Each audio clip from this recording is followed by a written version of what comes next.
어떻게 조금 해오긴 해왔는데 좀 기운 내고 하세요. 자, 봅시다. 오늘은 생명과학의 특성과 뭐 탐구 방법 그래가지고 맨 처음에는 생명과학에 대해서 소개를 해놨어요. 응? 소개를 해놓은 건데 이거는 뭐 너무 쉬운 내용이고 한번 읽어보면 알 수 있고 그 중에서 이제 탐구 방법, 실험 방법에 대해서만 조금 자세하게 배우면 되는데 자, 생명과학은 일단 뭐야?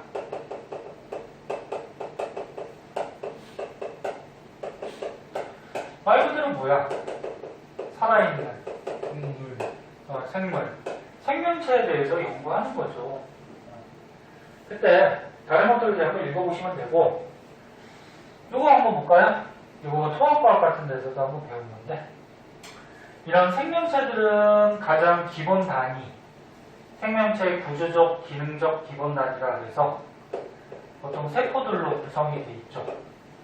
저번 시간에 배운 바이러스 같은 경우에는 세포 구조가 아니긴 하지만 대부분 세포들로 돼 있고 세포들이 모이면 뭐가 되지?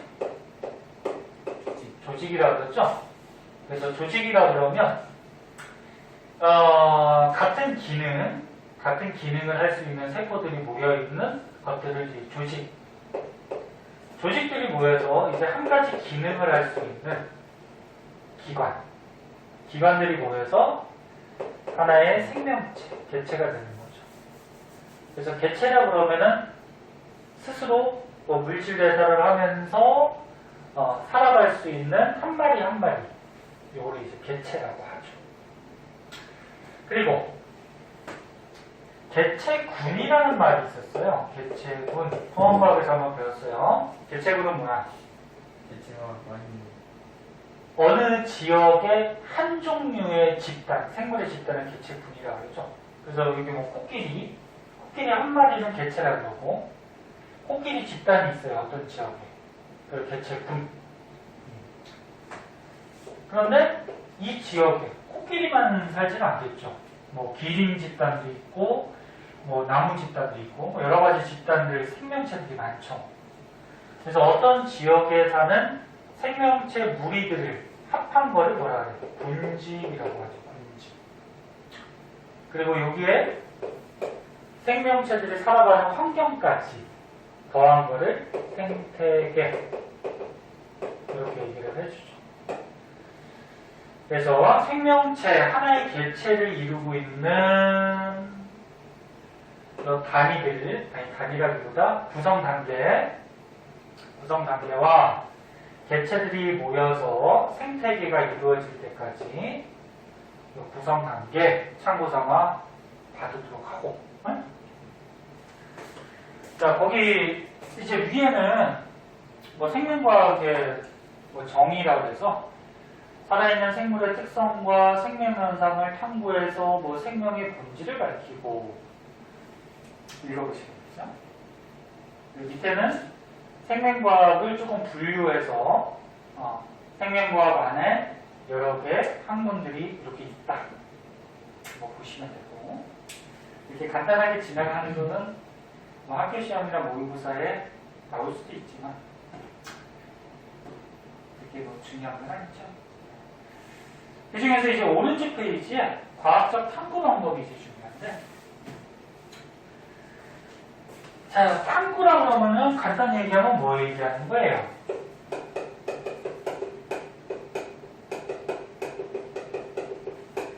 실험을 얘기하는 거지, 실험. 과학에서 실험을 탐구한다는 거죠. 근데 탐구 방법이 크게 두 가지가 있어요. 귀납적 탐구 방법이라는 게 있고 또 하나는 뭐? 연역적 탐구 방법이라는 게 있는데 우리가 실제로 실험하는 거는 연역적 방법을 많이 사용을 해요. 요거를. 그래서 요게 이제 중요하게 좀 자세하게 알아둬야 되는 거고 그럼 귀납적은 뭐냐면은 우리가 뭐 자연현상에서 의문점을 가져서 주제를 선정했어. 뭐에 대해서 좀 알아보려고 주제를 선정한 다음에 자연현상을 어떻게 해? 관찰을 하죠. 관찰을 하면은 관찰은 뭐가 나올까? 자료가 나오겠죠. 그죠? 그래서 관찰한 자료, 결과가 나오면 이 결과를 분석해서 결론을 얻어내는 거죠. 그래서 뭐 책에는 뭐 여러 단계 이렇게 좀 세세하게 나눠봤는데 이렇게까지 뭐 알 필요는 없고요. 그래서 기납적 방법은 특징이 주제에 따라서 관찰을 하고 관찰한 결과를 가지고 분석을 해서 결론을 얻어내는 거. 근데 기납적 방법은 우리가 실제로 이렇게 실험하기 어려운 것들을 기납적 방법으로 많이 사용을 해요. 예를 들어서 어떤 사람이 생명이래요. 생명인데 그 사람의 생명 유전자가 과연 어디서 왔을까? 네? 그걸 연구한단 말이야. 근데 그 사람을 연구하거나 또는 조상들을 연구하려면 시간이 어때? 굉장히 오랜 시간이 걸리죠. 그럼 그 사람이 조사하다가 죽겠다. 그치? 네. 그럼 실제로 하기 힘든 실험은 이 주제에 따라서 어떻게? 뭐 생명이라고 그러면 그 집안의 그 윗세대 가계도를 먼저 살펴보고 그 가계도 바탕으로 해서 얘 생명 유전자는 엄마로부터 왔고 그 다음에 그 엄마의 생명 유전자는 뭐 외할아버지로부터 왔고 이런 거를 결과를 정리를 해서 결론을 내는 거죠. 이런 거 같이 실제로 하기 싫은 게 아니고 하기 힘든 실험도 있죠. 하기 싫죠. 비전이 짜증나죠. 어렵고. 실제로 하기 힘든 그런 실험들을 기납적 방법으로 많이 해요. 이제 연역적 방법으로 실제 실험들을 많이 하게 되는데 연역적 방법은 단계를 좀 알고 계셔야 되죠. 그래서 밑에 단계들이 나와요.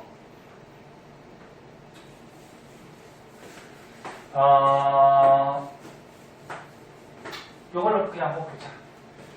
자연현상을 관찰하다가 어떤 문제를 우리가 얻었는데 실험하기 전에 이제 가설이라는 것을 보죠. 지민아, 보고 있니? 나도 봐요. 정리해봐. 그래서 문제를 얻은 다음에 가설이라는 걸 세우는데 가설이 뭐야? 그치, 뭐 가정, 뭐뭐 끝에 문장이 이렇게 끝나야 돼. 뭐뭐 할 것이다. 그래서 뭐 요럴 것이다 라고 예측한다, 뭐 가정한다, 뭐 그런 게 가설이죠. 그래서 가설을 설정한 다음에 이제 실험을 하게 되는데 어떻게 실험할지 설계하고 수행을 하죠. 근데 실험할 때 실험 집단이 두 개가 있어요. 실험군이라는 게 필요하고 얘랑 비교할 수 있는 대조군이라는 게 필요해요. 그래서 실험 집단 두 개를 가지고서 우리가 서로 비교해 가면서 가설이 맞는지를 밝혀내는 거예요. 네? 자세히 한번 좀 이따 해줄게. 그 다음에 실험할 때 실험하는 요소들이 있어요. 요소들이 독립변인이라는 게 있고 종속변인이라는 게 있는데 독립변인은 결과에 영향을 줄 수 있는 변인들, 요소들. 그래서 독립변인 안에도 또 뭐가 있냐면 조작변인이라는 게 있고 통제변인이라는 게 있어요. 일단 들어두시고 뭔지 가르쳐줄게요. 들어본 적 있지 않아? 없나? 그 다음에 종속변인은 이 실험의 결과 요인, 결과 요소를 종속변인이라고 해요. 일단 그래서 단어들만 한번 봐주세요. 탐구 실험할 때는 실험 집단을 두 개를 설정을 해야 되고 결과에 영향 줄 수 있는 요소, 요인, 독립변인, 그 다음에 실험의 결과 요소, 결과 요인은 종속변인. 그럼 이제 실험은 뭐가 나와? 결과가 나오겠죠. 그래서 결과를 분석한 다음에 이 가설대로 만약에 결과가 나왔다고 하면은 가설이 맞는 거지.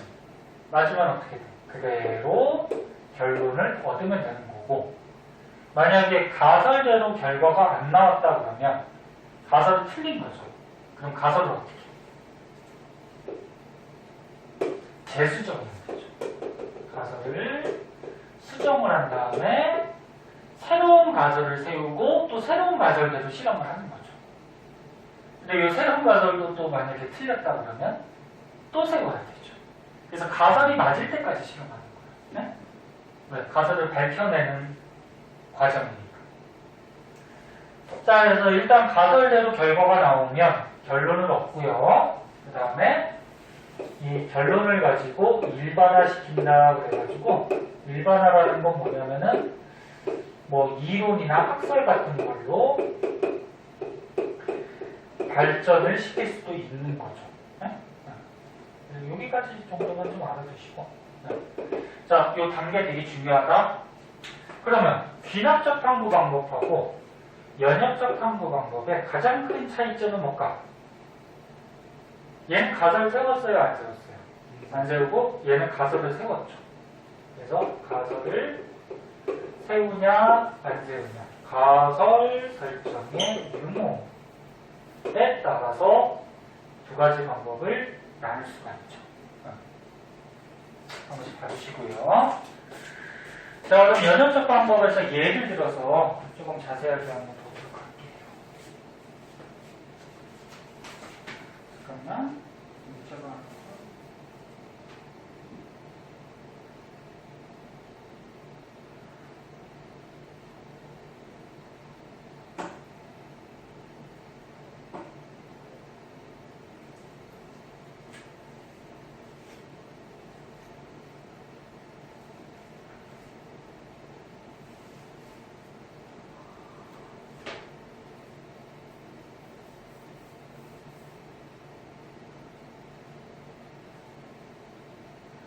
자, 선생님 사진 찍으러 왔었지? 너는 제발 이렇게 필기한 거 좀 찍어주면 좀 봐. 서희이 똥 쌀 때 보고 있니? 응? 똥안 써요. 똥 안 쌌어? 어휴, 깨끗한 척을 하는 거야? 아니면 옛날에 그 말도 안 되는 분명한 거. 예? 옛날에 텔레토비라고 얘가 텔레토비라고 있거든. 아니? 텔레토비는 똥구멍이 없어요. 그래서 똥을 안 싸요. 텔레토비 잘 보면 똥구멍이 없어요. 만화에 나와요? 네? 똥안 산다는 게 나와요? 아니, 안 산다기 나오는 게 아니고. 가설이에요? 네? 가설이에요? 아니, 텔레토비 잘 봐봐. 똥구멍이 없어. 똥구멍이 없으니까 똥 안 쌀 것이다라는 생각이 그럼 어디로 싸? 입으로 싸냐? 그래서도 모르죠. 먹는 거 있을 거 아니에요? 그래요. 텔레토비는 뭐 가상의 여기 뭐 이름 풀죠. 아이고, 그런 인형 쓰고 칼 쓰고 이렇게 막 연기하고 놀이공원 같은 데서는 그런 아르바이트도 있죠. 네. 되게 힘들어요. 힘들겠죠. 화장실 가기도 힘들고, 특히나 여름 같은 데는 또 되게 덥고. 그래서 아르바이트가 나쁘다는 건 아니고, 그렇게 힘들게 일을 하지 않으려면 열심히 하세요. 아니야. 그 아르바이트 하는 사람들이 공부를 안 해서 그런 건 아니죠. 시간이 있고 하니까. 자, 실험부는, 자, 여기다 다시 한번 쓰자.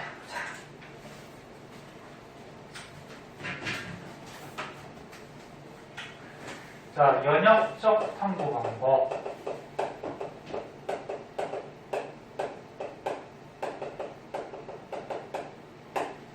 외우라고 다시 쓴 거야. 첫 번째 뭐야? 자연현상을 관찰해서 문제를 얻고요. 그 다음에 가설을 세우고요. 그 다음에 탐구 설계를 하고 수행을 하는데, 그때 이런 것들을 알아두셔야 되고요. 그 다음에 실험한 탐구한 결과가 나오고 그 결과를 바탕으로 해서 가설이 맞으면 결론을 얻는 거죠.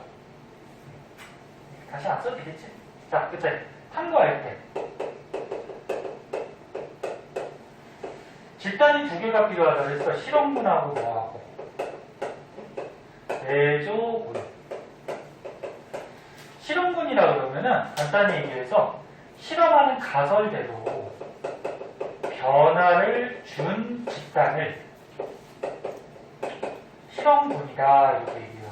실험하는 가설대로 변화를 준 집단. 그럼 대조군은 평소 상태. 네?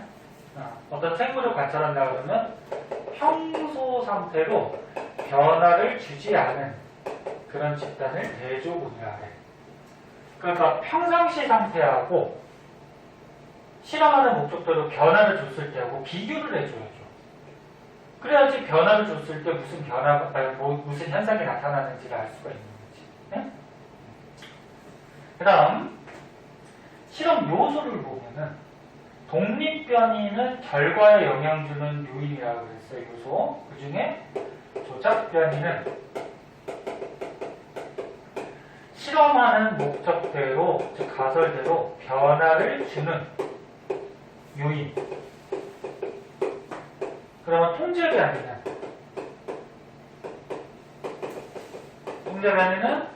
실험 외적인 요인이야. 그래서 일정하게 해줘야 하는 요인. 그러면 종속변이는 실험한 결과를 나타내는 요인. 간단히 정리하면 이렇게 됩니다. 네? 그래서 이제 문제 같은 데서는 이런 예들을 가지고 많이 나와요. 그래서 밑에 있는 예로 한번 보자. 자, 밑에 있는 것 중에 두 가지가 잘 나오는 실험인데요. 첫 번째 거 한번 볼까? 플레밍의 페니실린 발견. 자, 플레밍이라는 과학자가 페니실린을 발견해서 뭘 만들었니? 나중에 항생제를 사람들이 만들어서 사용하기 시작했어요. 항생제가 뭔데? 세균 죽이는 약. 네? 세균 죽이는. 그래서 너네 몸속에 세균이 들어오면 아플 거 아니야? 네. 아프면 이제 병원 가면은 의사가 항생제를 처방해 주죠. 세균이 원인이라고 하면. 그래서 항생제 페니실린 성분이 몸속에 들어가면은 세균 벽을 녹인대요. 벽을 녹여서 세균이 죽여준대요. 자, 근데 첫 번째 보세요. 세균을 배양하던 접시에서 푸른 곰팡이가 어느 날 폈는데 푸른 곰팡이 주변에는 세균이 자라질 못하더래. 증식을 못하더래. 그럼 왜 그럴까? 얘가 문제가 없는 거죠. 그러니까 세균을 키우고 있었어. 네? 배양 접시에. 어떤 세균은 뭐 특징을 알아보려나 보지 뭐. 그치? 그래서 세균을 키우고 있었는데 갑자기 푸른 곰팡이가 만약에 뭐 포자 같은 게 날라와서 거기다 폈대. 근데 그 주변에는 세균이 증식하지 못했대. 왜 그럴까? 그러고서 이제 가설을 새긴 거죠. 뭐? 푸른 곰팡이가 세균의 증식을 억제하는 물질을 만들 것이다. 뭐 푸른 곰팡이에서 무슨 물질이 있으니까 거기에 세균이 접근을 못한 걸 거 아니야, 그치? 그래서 이렇게 가설을 세웠대. 가설은 주의할 게 뭐뭐 한다 그렇게 결론을 지으면 안 돼. 그건 결론이야. 뭐뭐 할 것이다. 그러면서 이제 탐구 설계 및 수행 실험을 하는데 집이나 알아서 좀 해. 실험물은 뭐라고? 변화를 준 집단. 가설의 목적대로. 그럼 우리가 푸른 곰팡이 때문에 세균이 증식하지 못할 것이다. 라고 했으니까 가설을. 그럼 푸른 곰팡이를 넣은 곳, 접종한 집단이 실험물이 되겠죠. 실험하는 목적으로 변화를 줬습니다. 그럼 대조군은 뭐야? 평소 상태. 그냥 세균만 배양시키는 평소 상태. 그리고 여기는 뭐? 푸른 곰팡이. 곰팡이를 접종하지 않은 이런 배양 접시. 이게 대조군이겠죠. 그래서 서로 비교가 되겠죠. 그래서 집단 2개 설정한다 알아두시고 이렇게 끼워서 쓸 겁니다. 그 다음에 변이 요소들하고 있는 거죠. 그럼 요 실험할 때 어떤 요소를 변화를 시켜줄 거야? 하나는 푸른 곰팡이가 있고 하나는 푸른 곰팡이가 없고. 그럼 뭐라고 쓰면 될까? 조작 변이 유인은 뭐라고 쓰면 될까? 푸른 곰팡이의 접종 유무 또는 여부 유무 응? 접종 유무라고 할까? 여부나 유무나 이 요소가 달리해준 거죠 지금. 그 통제 변이는 뭐야? 실험하는 외적 요인을 일정하게 해줘야 되는 거야. 그러면 이 배양 접시의 무슨 온도나 습도나 그 다음 뭐 세균의 종류나 뭐 이런 그 밖의 요소들은 전부 다 똑같이 해줘야 되죠. 만약에 변화시키는 요소를 2가지 이상으로 써버리면 얘 때문에 뭐 이런 현상이 나타나는지 쟤 때문에 이런 현상이 나타나는지를 알 수가 없는 거지. 그래서 한 가지 요소만 변화시켜줘. 그러면 종속 변이는 결과라고 했어. 결과는 뭐가 나올까? 세균의 증식 여부가 되겠죠. 이게 요인이지. 그러니까 세균이 증식하지 못했냐, 증식을 했냐, 에? 이게 결과잖아, 그치? 증식 여부. 무슨 말인지 알겠니? 고를 줄 알아야 되고, 만약에 문제 같은 데 서술형 나와도 쓸 줄 알아야 돼요. 그래서 이렇게 실험을 했어. 그럼 이제 밑에 보면 이제 뭐가 나와? 탐구 결과가 나오겠죠. 결과가 읽어보면은 푸른 곰팡이를 접종한 배양 접시에는 세균이 증식하지 못했고, 푸른 곰팡이를 접종 안 한 배양 접시에는 세균이 증식을 했대요. 그럼 가설이 맞아요, 틀려요? 맞죠? 그럼 이제 결론을 얻으면 되지. 결론은 뭐라고 얻으면 돼? 결론은 가설에서 뭐만 바꿔주면 돼? 뭐뭐 할 것이다를 이다로만 바꿔주면 되죠. 뭐뭐 한다. 그럼 어떻게 바꿔주면 돼? 푸른 곰팡이가 세균 증식을 억제하는 물질을 만든다. 그치? 이렇게 결론을 맺으면 실험이 끝나고 이 페니실린에 대해서 뭐 일반화시켜서 이론이나 학설 같은 걸 또 낼 수도 있겠죠. 그죠? 이것도 한번 읽어보고 해보세요. 그래서 뒤에 이제 문제 보면은 얘들이 여러 가지가 나올 거야. 그럼 그 얘들을 읽어보고, 응? 실험 단계나 뭐 이런 요소들이나 이런 것들을 고르지 않으면 돼요. 알았죠? 이제는 숙제. 진도를 좀 빨리 나가기 위해서. 알았지? 선생님이 자꾸 진도 지금 빨리 나가는 거를 불만 저기 하지 말고 나중에 보면 다 이해를 할 거야. 그래야지 시험 기간에 시간이 좀 많으니까 문제 많이 풀어볼 거야. 그치? 그래서 숙제 해봐라. 그리고 모르는 거 꼭 체크해오고. 자, 그 다음에 이제 넘어가시면 생명과학에 대해서 이제 본격적으로 이제 나오게 되는데 너는 문제 되게 많다. 많이 안 되는데요? 앞에 거 안 해온 사람은 되게 많을 거야. 우리가 밀려요. 앞에 거 했는데도 많은데요?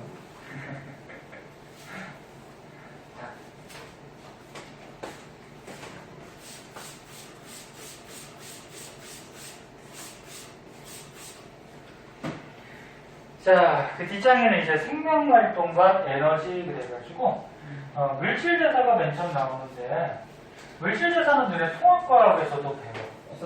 그치. 그 다음에 앞에서 생명현상의 특성에서도 물질대사 한번 나왔었고. 알지? 이거는 알기 때문에 간단하게 말로만 설명하고 넘어갈게요. 너무 많이 했어, 이거. 너무 많이 하지 않았어? 너무 많이 했어요? 너무 많이 하지 않았어? 기억이 나, 안 나? 만나면 맞나? 자, 보자.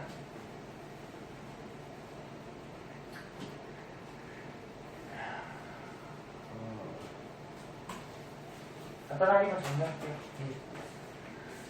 자, 물질대사 하면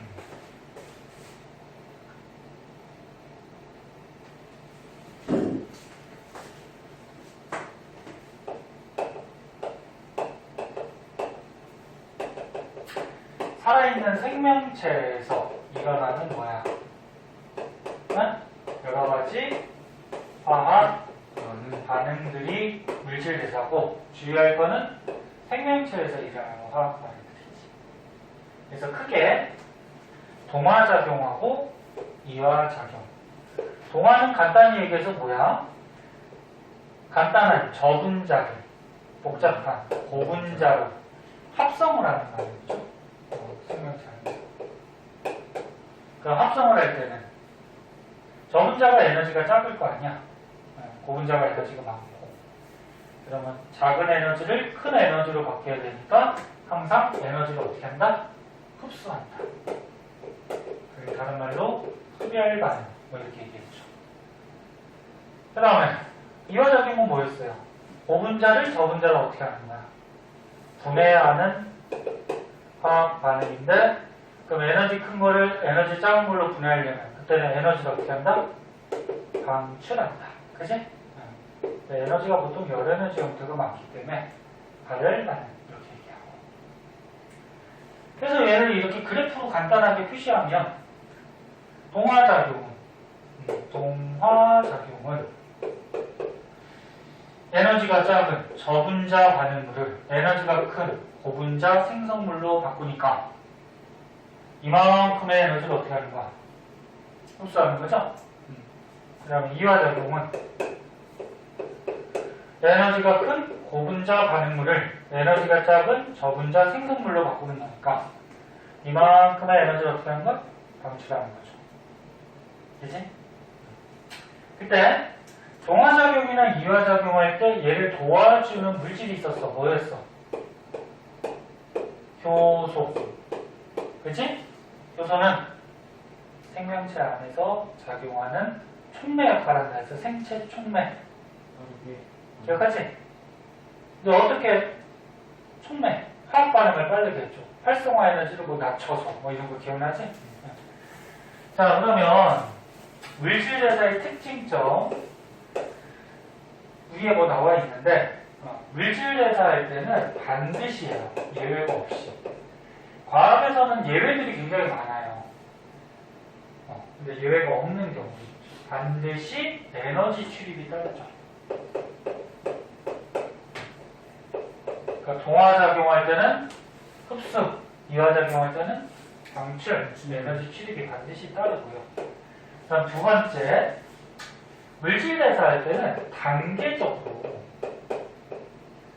천천히 반응이 일어나요. 그래서 통합과학에서 뭐 이런 거 배운 적 있을 거야. 뭐 이렇게 계단형 모습을 그리면서, 응? 예를 들어서 뭐 포도당이 분해가 돼요. 그럼 뭐가 돼? 세포 반응은 분해가 되죠. 그러니까 포도당 같은 영양소가 세포에서 호흡 과정을 거치면 분해가 되는 거니까 이와 반응이 될 거고, 영양소가 분해되면 이제 저분자 이산화탄소나 물 같은 게 생성이 되죠. 근데 생명체 안에서 일어날 때는 갑자기 어떤 화학 반응이 일어나 버리면 세포에 손상이 가요. 네? 천천히, 단계적으로. 조금 분해됐어. 그러면 에너지가 조금 나오겠지? 그치? 분해되는 거니까 에너지가 방출되겠죠. 그 다음에 또 조금 분해시켜. 그리고 또 조금 분해시켜. 그리고 또 조금 분해시키면서 최종적으로 얘를 분해시키는 이화작용을 하는 거죠. 즉, 생명체 안에서 물질대사는 단계적으로 천천히 일어나니까 에너지가 조금씩 방출이 되리라. 네? 네. 그다음 세 번째.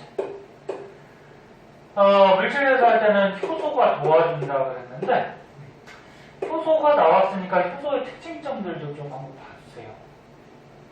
효소는 대부분 단백질로 되어 있죠. 단백질. 주성분이 단백질이야. 그리고 단백질이기 때문에 열에 약해요. 열이나 산 같은 거에 약하기 때문에 한 40도씨 이상으로 온도가 높아져 버리면 이 효소가 변해버리죠. 변해버리면 효소가 기능을 제대로 할 수 있다 없다? 없다. 그래서 효소가 가장 잘 작용하는 온도는 사람 체온 한 35도에서 37도 사이 정도. 이때 효소가 가장 작용을 잘해요. 그러니까 온도가 또 너무 낮으면, 이제 온도 낮으면 보통 물질들이 반응을 좀 잘 못하죠. 에너지가 적으니까. 근데 온도가 너무 높으면 효소는 변성되기 때문에 또 작용을 못하는 그런 결과가 생깁니다. 그래서 사람 체온에서 잘 작용을 하고, 그 다음에 효소가 가장 잘 작용할 수 있는 pH 값이 있어요. 산성. 예를 들어서 입속에 너네 소화효소 있죠? 뭐 있어? 침 속에 뭐 들어있니? 아밀레이스. 아밀레이스. 근데 입이 중성 환경이죠? 그래서 아밀레이스는 pH 7. 중성에서 작용을 제일 잘해요. 그리고 위로 내려가면 위에 펩신 나오죠? 펩신. 위에는 염산이 나오면서 위에 환경이 산성 환경이야. 네? 그래서 펩신이라는 소화효소는 pH 2 정도 산성 환경에서 가장 작용을 잘해요. 그래서 이건 참고 좀 알아두세요. 가장 잘 작용할 수 있는 pH 값이 있고요.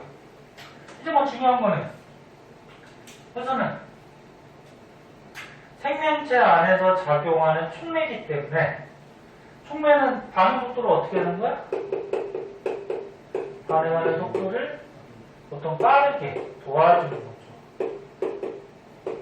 원래 정확하게 얘기하면 촉매는 반응을 빠르게 하거나 또 느리게 할 수도 있어요. 네? 어떤 화학 반응이나 뭐 반응이 너무 빨리 일어나면은 부촉매라고 있어. 반응을 오히려 느리게 해주는 촉매도 있어요. 근데 보통 촉매라 그러면 보통 촉매라고 하면은 뭐야? 반응을 도와준다.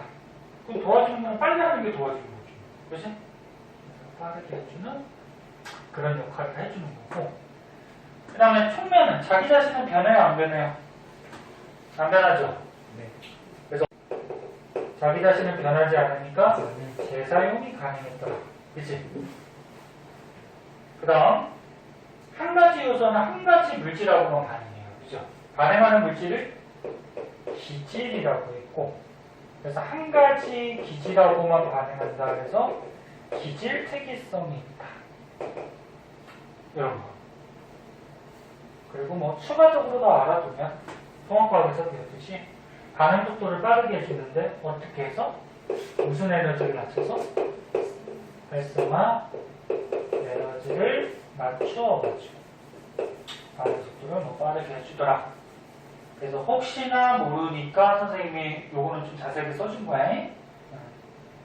알아주시고. 헷갈리는 거 있어? 괜찮은 질문 있어? 자, 그러면 오른쪽에는 이제 통합과학에서 안 나왔던 새로운 게 나와요. 봅시다. 뭐 이런 얘들은 알죠? 동화작용, 단백질 합성, DNA 합성, 광합성. 이게 전부 다 저분자가 고분자 합성되는 거. 이화작용은 세포, 뭐 소화. 네? 자, 그 중에서 이제 세포 호흡에 대해서 조금 자세하게 나오는데요.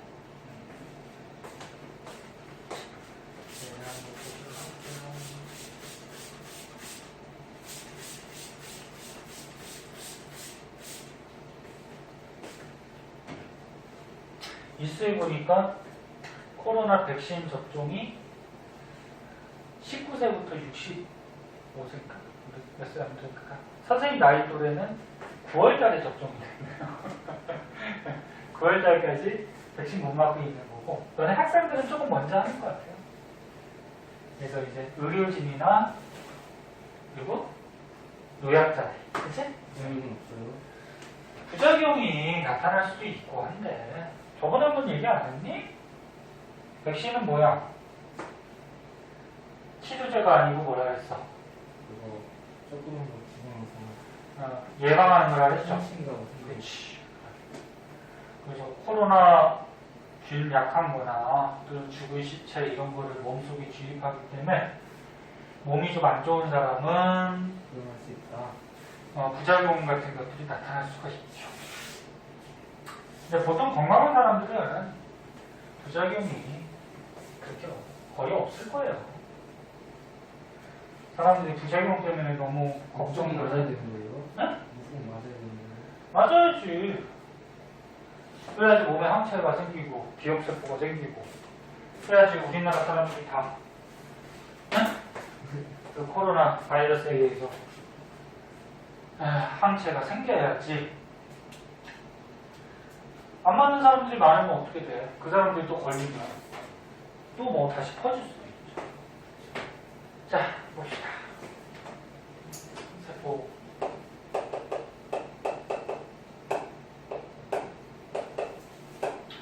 자, 세포호흡은 말 그대로 세포가 이화작용, 영양소를 분해해서 에너지를 만드는 게 세포호흡인데, 니네 제발 세포호흡 한다 그러면, 호흡한다 그러면, 산소 들이마시고 이산화탄소 내뱉고 그러지 마. 그냥 초딩이야. 에? 뭐라고? 세포호흡이 뭐라고? 영양소를 어떻게 분해시켜서 우리가 살아갈 수 있는 뭘 만드는 거야?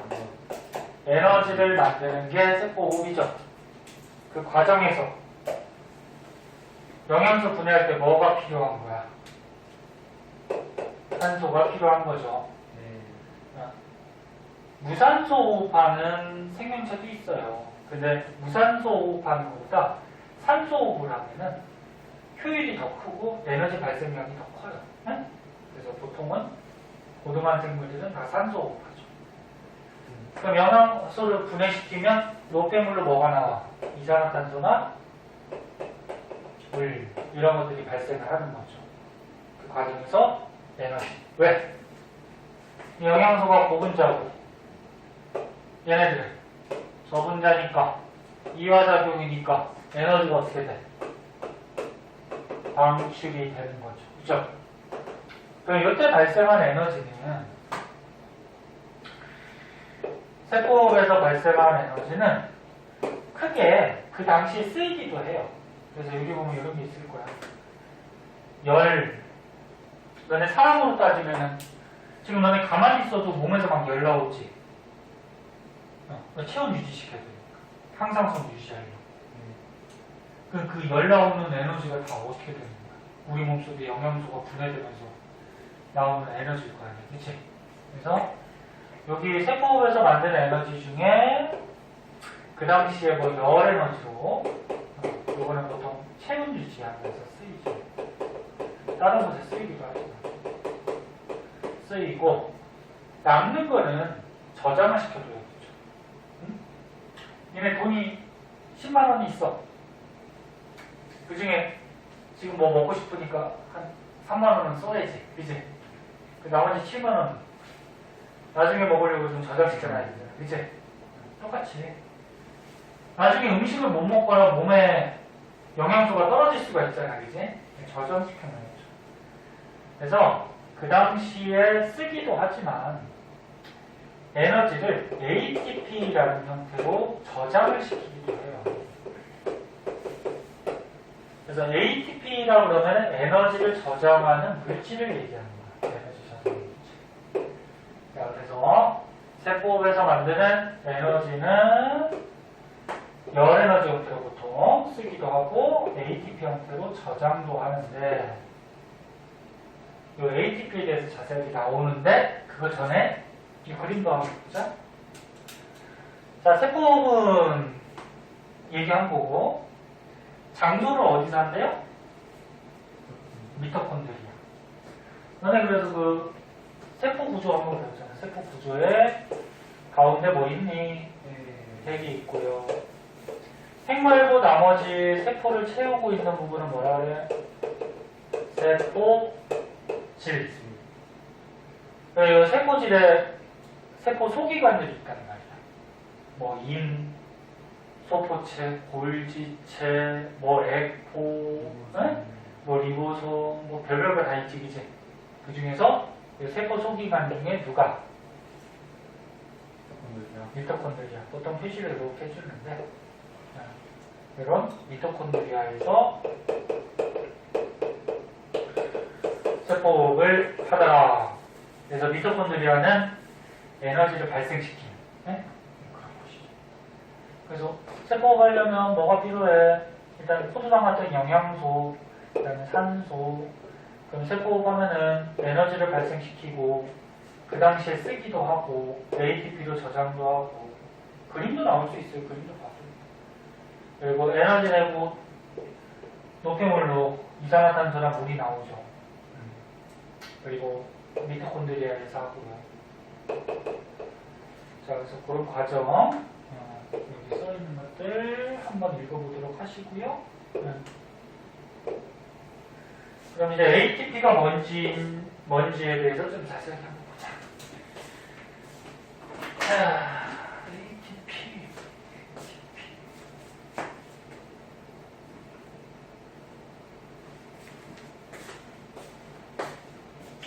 힘들다. 이제 선생님 수업 시작한 지 6시간이 다 돼가네. 네? 네. 앞으로 또 한 2시간은 더 해야 되는데.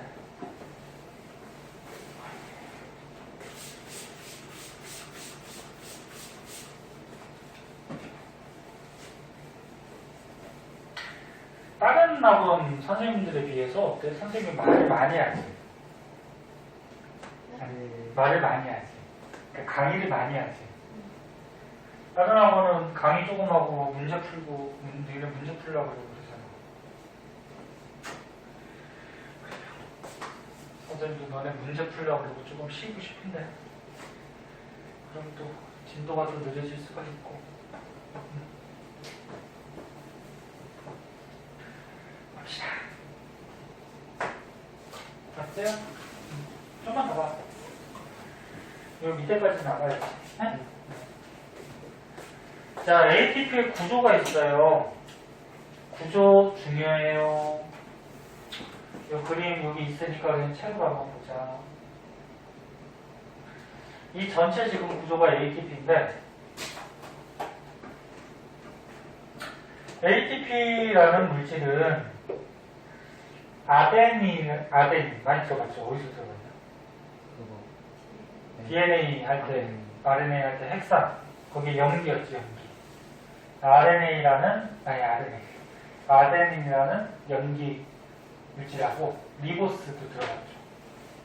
네? 그 RNA는 당, 5탄당이라 해서 탄소 5개짜리. 네? 모양도 봐주세요. 자, 그래서 아데닌, 리보스. 여기에다가 인산. 인 하나 아니야. 인 하나 원소가 아니고 인산기라 그래서 인하고 뭐 산소 성분하고 이렇게 결합해 있는 그 분자 덩어리야. 근데 인산이 몇 개가 붙어 있어? 3개. 이렇게 붙어 있는 게 ATP라는 물질의 구조고, 그 중에서 조금 세세하게 나누면 ATP에서 인산 하나를 뺀 거, 인산 하나를 이렇게 딱 빼면은 이 구조를 ATP라고 해요. ATP. 네? 네. 그래서 인산 하나 뺀 게 ATP. 이거 꼭 알아두시고, 그 밖에 좀 세세하게 들어가서 이 아덴이라고 리보스 요거만 합해서 아데노신이라고 해요. 아데노신. 그럼 이제 정리하자. 여기 책에도 있지만 여기도 정리 한번 해보자. 자, ATP는 보세요. 아데닌이라는 염기하고 그다음 뭐 리보스라는 당하고 두 개가 결합했을 때 뭐라고? 아데노신. 여기에 인산이 한 개, 두 개, 이거를 세 개 같이 선으로 그리자. 이 선근옥이 전부 다 무슨 결합이야, 이거? 화학에서 공유결합이지 뭐. 공유결합은 저렇게 선으로 그리지. 네? 여기에 인산이 세 개가 이렇게 붙어 있는데 이 중에서 아데노신 플러스 인산 두 개까지 이걸 뭐? ATP 그리고 세 개까지 다 합해서 ATP 이렇게 얘기하는데 여기서 중요한 게 이거야. 인산끼리 결합하고 있는 요 결합이 있어요. 이 결합하고 있는 에너지가 되게 커요. 어? 이걸 그래서 고에너지 인산결합이라고 하거든. 얘가 결합을 하고 있을 때 에너지가 굉장히 큰 에너지를 갖고 결합하고 있어요. 그러면 얘가 이제 에너지를 저장하고 있다가 우리가 에너지가 부족할 때 방출해야 될 거 아니야? 써야 될 거 아니야? 쓸 때 얘가 끊어지는 거죠, 얘가 끊어지면서 인산 하나가 떨어져 나가면서 이 결합하고 있는 고에너지 인산 결합이 끊어지면서 여기 결합하고 있다는 에너지가 방출되는 거야. 네? 그럼 에너지 방출하면 뭘로 바뀌어? ATP로 바뀌는 거지. 이해됐니? 그래서 그게 이제 밑에 그림으로 좀 나올 거예요. 한번 보자. 보면은 요거리도 볼 줄 알아야 돼. 봐봐. 여기까지 보고 잠깐만 쉬었다 할게 보자. 여기를 보면은 자, 세포업했어. 에너지 그 당시에 쓰기도 하고 에너지를 저장을 해야 될 거 아니야? 저장을 할 때 그 전에 몸 속에 있던 ADP를 ATP로 합성을 하면서 저장을 하는 거죠. 합성하는 거니까 동화야, 이거야. 동화죠, 이거 동화. 동화작용을 하면서 ADP를 ATP로 합성을 하는 거야. 그러니까 ADP가 인산이 하나 부족하죠? 이 인산을 갖다 붙이는 거야. 그러면 저분자가 뭐가 돼? 고분자가 되죠? 그럼 저분자가 고분자가 되려면 에너지를 흡수해야 되는 거지? 네. 흡수해서 그 흡수한 에너지가 이 인산 결합에 쓰이는 거죠. 네? 그래서 결합에 에너지가 들어있는 거야. 그래서 에너지를 저장할 때는 ADP를 ATP로 바꾸는 과정, 이런 과정에서 저장이 되고, 쓸 때는, 필요할 때 쓸 때는 거꾸로 바꾸는 거죠, 뭐. 그치? ATP 고분자를 ADP 저분자로 분해를 하는 거죠. 분해한다는 거는 요 고에너지 인산 결합을 끊어주는 거지. 네. 끊어주면서 분해하니까 일종의 이화작용이죠. 이화작용할 때는 에너지가 어떻게 된다? 방출되죠. 얘는 흡수, 얘는 방출. 그럼 이제 다시 ADP로 바뀌겠지. 그치? 그래서 이런 과정이 세포에서 반복이 되는 거죠.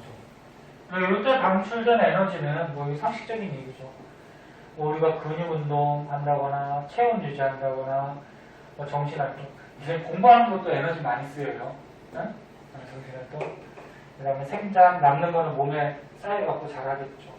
뭐 이렇게 소리 내는 거. 선생님 지금 목소리 하루 종일 내고 있는데 얼마나 에너지 소비가 많겠니? 그러니까 살이 안 찌지, 지나치지. 살 좀 쪄야 되는데 큰일 났다. 자, 그래서 이 과정 되게 중요한 거니까 꼭 알아두세요. 이해됐나? 네. 됐어요? 네. 자, 조금만 쉬었다 할까요, 그럼요? 잠깐만 쉬었다 하자.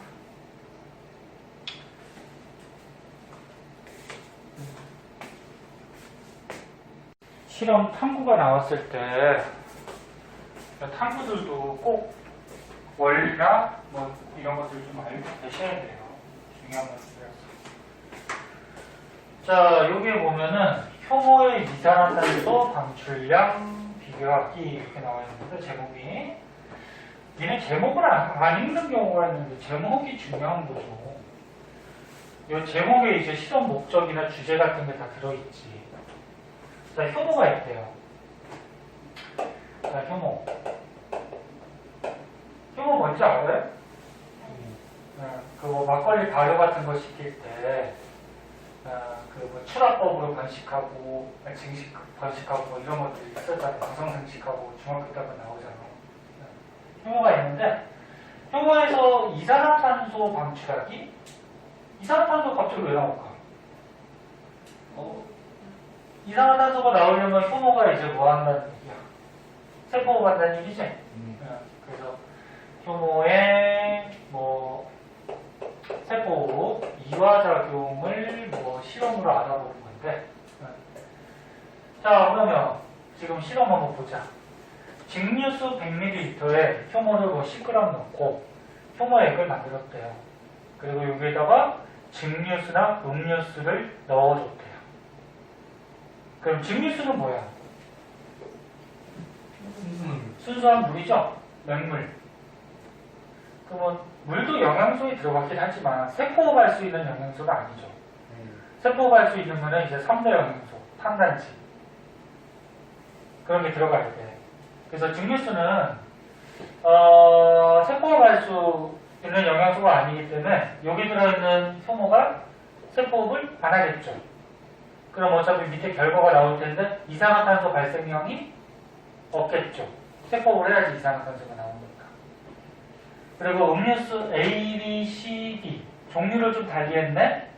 그럼 종류를 달리하면 요 속에 함유되어 있는 당의 양도 다르겠죠. 포도당의 양도. 그치?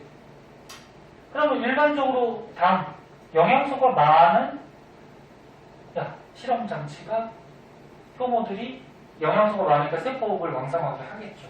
응? 뭐 이런 실험이란 말이야. 그리고 여기에 이제 효모액하고 뭐 이런 음료수 넣어가지고 만들어갖고 맹강부라고 있어요. 맹강부. 이 안에 통 부분. 받으면 그리고 뭐 실험인데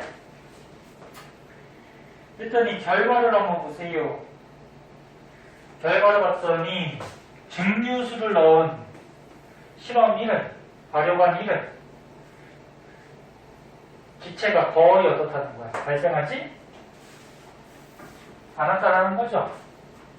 그리고 2번이 지금 기체 발생량이 굉장히 많네.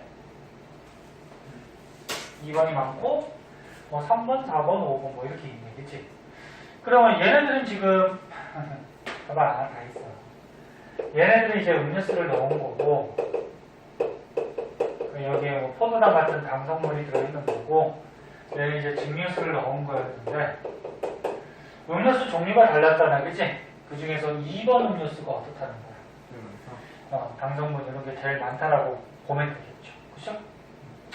근데 실험을 할 때는 뭐야? 이게 연연적 방법으로 실험했다 그러면 가설이 있고 그 다음에 실험할 때는 실험군하고 대조군이 필요한 거지. 그럼 이 시험에 만약에 가설에서 본다 그러면 가설은 뭘로 생각할까? 뭐 알아보는 실험입니까? 응? 지금 하나는 그냥 증류수 사용했고 하나는 음료수 사용했잖아. 그치? 그리고 음료수 속에 당성분이 있으면 효모가 뭐 할 거다? 세포업을 해서 기체가 발생할 것이냐 뭐 이런 걸 알아보는 실험이지. 그치? 그래서 음료수 속에 당 성분에 의해 당이라고 하니 여기 책에서는 뭘로 나왔니? 당으로 나왔니? 뭘로 나왔니? 당으로 나왔구나. 그냥. 음료수 속에 당이 많을수록 지금 당이 들어있는 음료수가 여러 가지잖아요. 그치? 당이 많을수록 기체 발생량이 없다. 발생량이 많다 그러면 별로고 많을 것이다. 많을 것이다. 이런 가설을 가지고 그렇지? 좀 더 자세하게 쓰면 음료수 속에 당이 많을수록 세포호흡을 하여 그러니까 효모가 세포호흡을 하여 기체 발생량이 많을 것이다. 이렇게 가설을 두는 거겠죠. 그럼 이제 실험군하고 대조군이 필요한데 실험군은 뭐 사용하면 될까 그러면?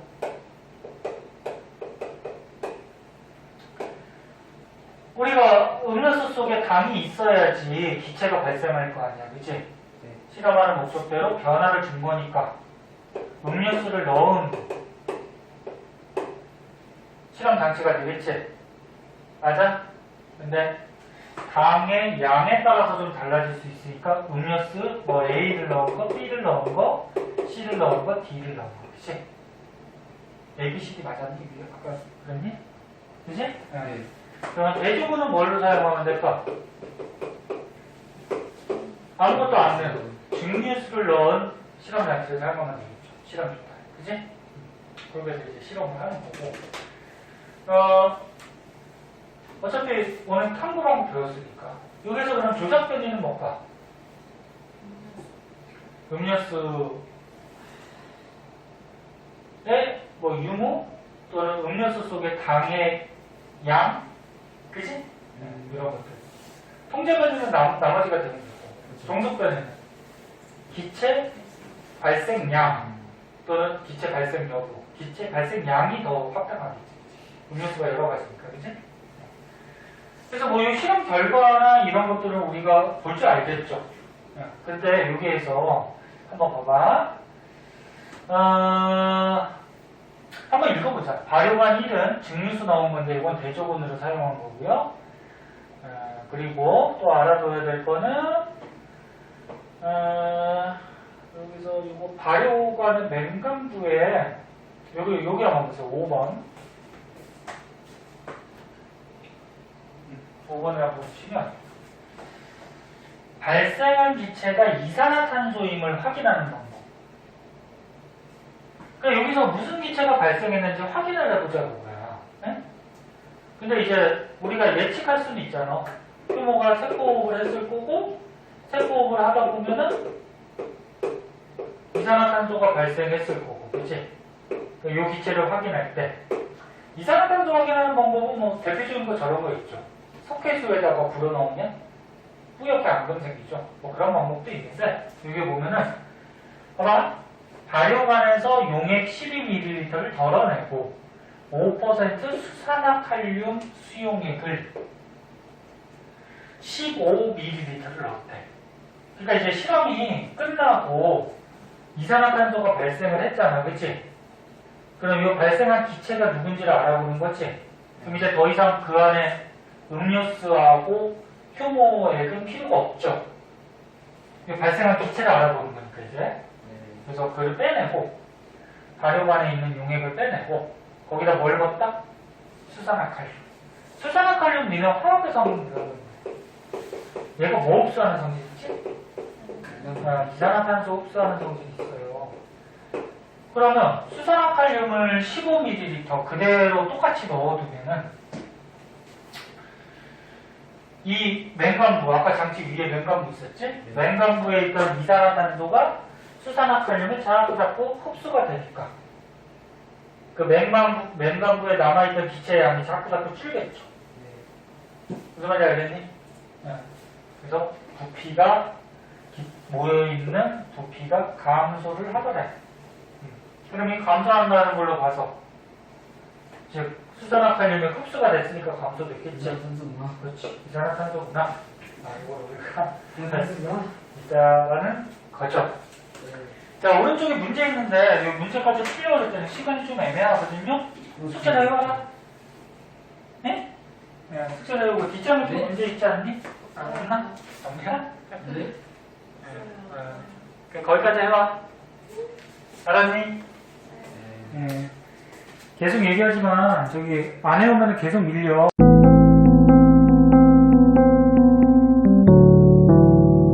구독과 좋아요 꾹꾹.